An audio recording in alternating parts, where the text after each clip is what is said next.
दोस्तों, क्या अमित शाह सचमुच में नीतीश कुमार से कोई पुराना बदला ले रहे हैं? आखिर क्या वजह थी कि अमित शाह ने सरकार के पहले ही दिन नीतीश कुमार से सारी ताकत छीन ली? नीतीश कुमार भले ही आज बिहार के मुख्यमंत्री हैं, 10वीं बार मुख्यमंत्री, लेकिन सच्चाई है कि शाह ने नीतीश कुमार के पास जो भी ताकत थी, जो भी ताकतवर मंत्रालय थे, जो पुलिस उनके पास थी, जो थाने उनके पास थे, जो डीएम कप्तान उनके साथ थे, जेल प्रशासन, बिहार को लेकर पहले एक सवाल खड़ा किया जा रहा था कि नीतीश कुमार सीएम बनेंगे या नहीं बनेंगे, लेकिन अब नीतीश कुमार ने सीएम की शपथ ले चुकी है।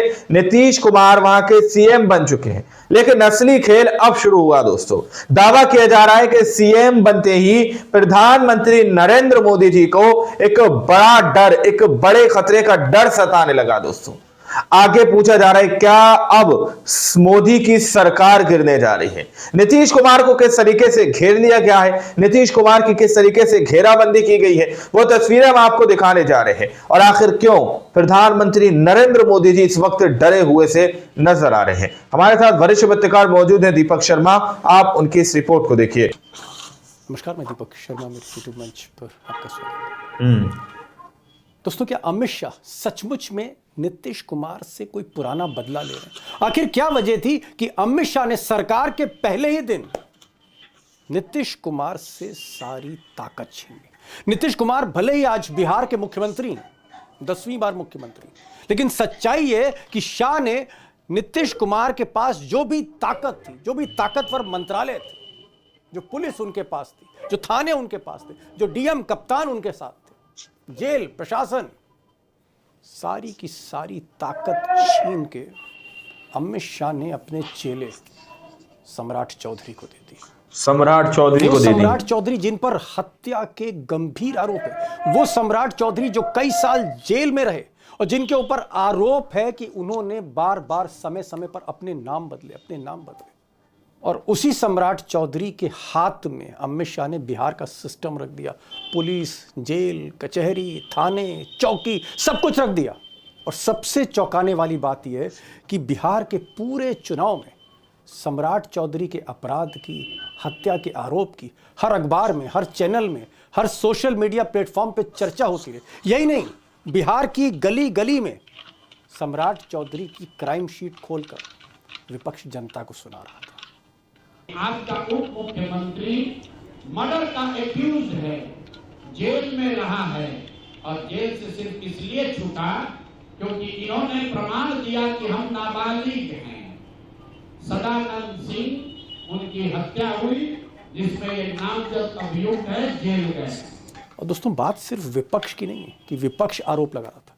जब सम्राट चौधरी को लेकर बीजेपी की बदनामी होने लगी, तो बीजेपी की एक लॉबी ने, कई नेताओं ने चिट्ठी लिखी और कहा कि सम्राट चौधरी से इस्तीफा लेना चाहिए। यहां तक कि जो पूर्व केंद्रीय मंत्री थे, पूर्व गृह सचिव थे देश के, पूर्व गृह सचिव थे, उन्होंने तो यहां तक कह दिया कि बेहतर होगा कि बीजेपी सम्राट चौधरी से इस्तीफा ले ले। वैसे भी सम्राट चौधरी बीजेपी के नहीं है, बाहर से आए। सम्राट चौधरी ये बार बार कहता है कि मुख्यमंत्री है, 7वीं फेल है। भाई, मैट्रिक का डिग्री दिखा देना चाहिए, ग्रेजुएशन का डिग्री दिखा देना चाहिए। ये साहब, ये सरकार की क्रेडिबिलिटी पर, पार्टी की क्रेडिबिलिटी पर सवाल पैदा करता है। और जैसा कि मोदी और शाह का अंदाज है, स्टाइल है गुजरात लॉबी का, आरके सिंह जो नसीहत दे रहे थे पार्टी को, पार्टी की भलाई की बात कर रहे थे कि भाई सम्राट चौधरी से बदनामी हो रही है, इनसे इस्तीफा ले लीजिए, इस्तीफा ले लीजिए। सम्राट चौधरी को ही पार्टी से निकाल दिया गया। और सम्राट चौधरी जिन पर आरोप लग रहे थे, उनको इनाम में गृह मंत्रालय दे दिया गया। गृह मंत्रालय, कहा जा रहा है कि सम्राट चौधरी के डिप्टी चीफ मिनिस्टर और गृह मंत्री बनते ही उनके पास सारी ताकत होगी बिहार की। सारे, आप कह सकते हैं, जेल प्रशासन, सारे कारागार उनके अंडर में होंगे। थाना, पुलिस, चौकी, डिस्ट्रिक्ट मजिस्ट्रेट, पुलिस कप्तान, DIG, IG, DG, home secretary, सब कुछ उनके ही हाथ में होगा। उनके हाथ में ही इंटेलिजेंस होगी, खुफिया विभाग होगा, उनके हाथ में ही वीआईपी सिक्योरिटी होगी। नीतीश कुमार और नीतीश कुमार के जेडीयू की मंत्री की सिक्योरिटी भी, वो सिक्योरिटी भी सम्राट चौधरी के हाथ में होगी। और यही नहीं, सारी कानून सिक्योरिटी भी, सब कुछ। अब सम्राट चौधरी के हाथ में है। अब दोस्तों जो बड़ा सवाल है वो ये है कि क्या सम्राट चौधरी, जिनके पास अब इतना बड़ा इंटेलिजेंस नेटवर्क, सिक्योरिटी नेटवर्क है, चप्पे चप्पे पे उनका आदमी, क्या इस नेटवर्क के जरिए जेडीयू के हर नेता, हर मंत्री, हर विधायक पर अब सम्राट चौधरी निगरानी रखेंगे? और सम्राट चौधरी को अब यह भी पता लग जाएगा कि नीतीश कुमार के घर में कौन मीटिंग कर रहा है, नीतीश कुमार क्या सोच रहे हैं, उनके वफादार, उनकी जो किचन कैबिनेट है, किचन कैबिनेट अगला पैतरा क्या लेने जा रही है, ये सब कुछ अब सम्राट चौधरी के हाथ पर होगा, उनके टैबलेट पे होगा, उनके फोन पर होगा सारी जानकारी। क्योंकि नीतीश कुमार को जो लोग सिक्योर करेंगे, जो पुलिस उनके चारों तरफ होगी, वो सम्राट चौधरी के ही लोग होंगे। और इससे भी सम्राट चौधरी के ही लोग होंगे। अंदर क्या पक रहा है, यानी नीतीश कुमार को यूं करके घेर दिया गया है, सीएम तो बनोगे लेकिन काम हमारे इशारे पर करोगे। अब सम्राट चौधरी के पास होगी जो पहले नीतीश कुमार के पास होती थी। और इससे भी बड़ा सवाल कि सम्राट चौधरी के जरिए ये सारी जानकारी मिस्टर शाह के हाथ में होगी। सारा बिहार का कंट्रोल अब अमित शाह के हाथ में होगा। और सबसे बड़ा सवाल, पहले दिन, सरकार के पहले दिन बिहार का सारा कंट्रोल अपने हाथ में लेकर मिस्टर शाह, मोदी जी के चाणक्य, अब बिहार में आगे क्या करने जा रहे हैं ये सारा कंट्रोल लेकर, मुझे लगता है बड़ा सवाल है। और आज मैंने इसीलिए जाने माने संपादक, देश के जाने माने पत्रकार श्रवण कुमार गर्ग साहब को बुलाया, क्योंकि सवाल बड़ा पेचीदा था। मुझे लगा कि श्रवण कुमार गर्ग जो बिहार को 1970-77 से देख रहे हैं और सबको जानते हैं, सारे किरदारों को जानते हैं, और गुजरात में कई साल, कई बरस वो संपादक रहे, मोदी और शाह को भी बहुत करीब से जानते हैं, खुलकर बोलते हैं। श्रवण गर्ग साहब को सुनिए, उनकी एनालिसिस को सुनिए, उनके एनालिसिस को सुनना इस वक्त पे बहुत ज़रूरी है।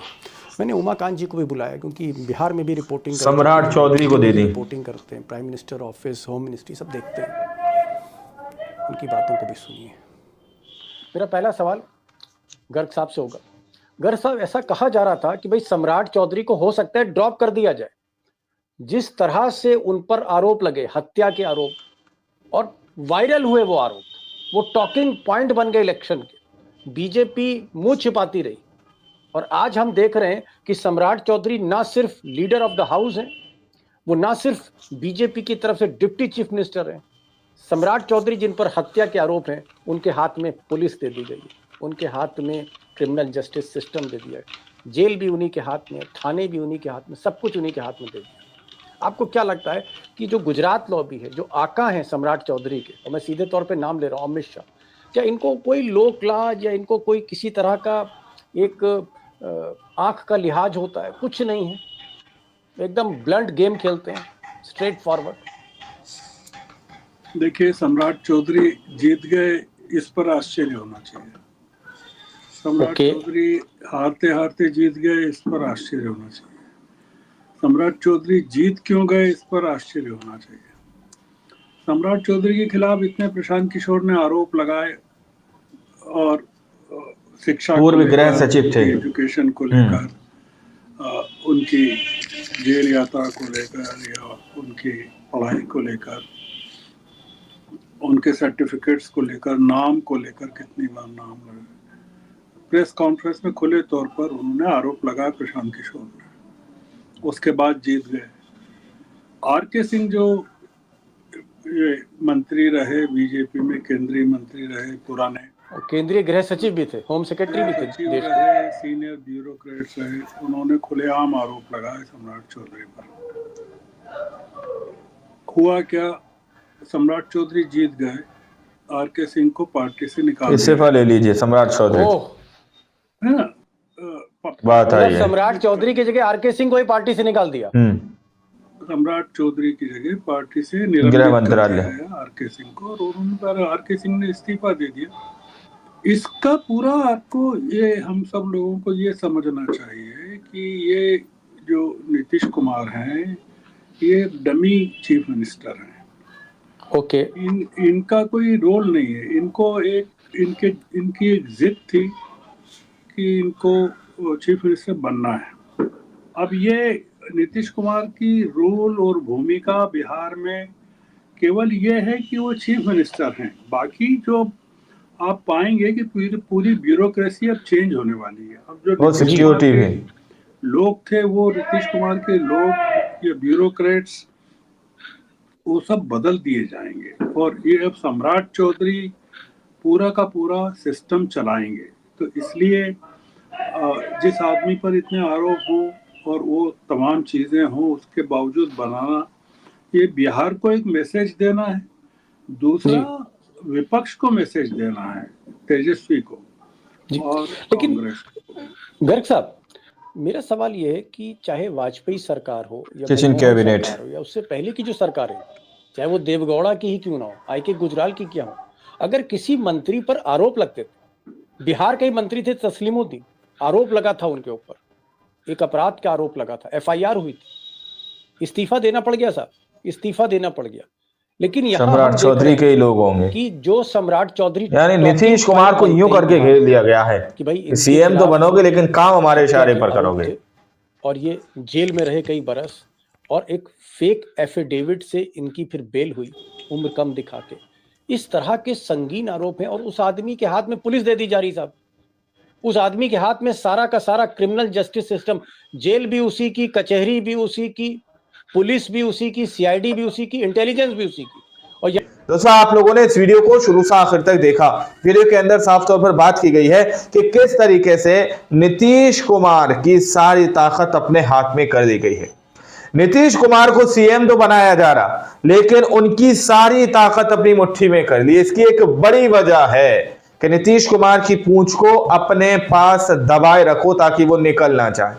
कहीं ऐसा ना हो कि नीतीश कुमार को फुल पावर दे दी जाए और नीतीश कुमार लोकसभा के अंदर से अपना समर्थन जो है वापस ले लें, कहीं दिल्ली की भी कुर्सी ना चली जाए। ये डर हो सकता है सता रहा हो दोस्तों, जिसकी वजह से गृह मंत्रालय दूसरे को दे दिए गए, नीतीश कुमार की सारी ताकत को छीन लिया गया। अब आप लोगों ने इस रिपोर्ट को देखा सुना, आप लोग इस रिपोर्ट के बारे में क्या सोचते हैं, क्या समझते हैं, अपनी राय कमेंट सेक्शन में जरूर दीजिएगा। मिलते अगले वीडियो में, जब तक के लिए जय हिंद, जय भारत।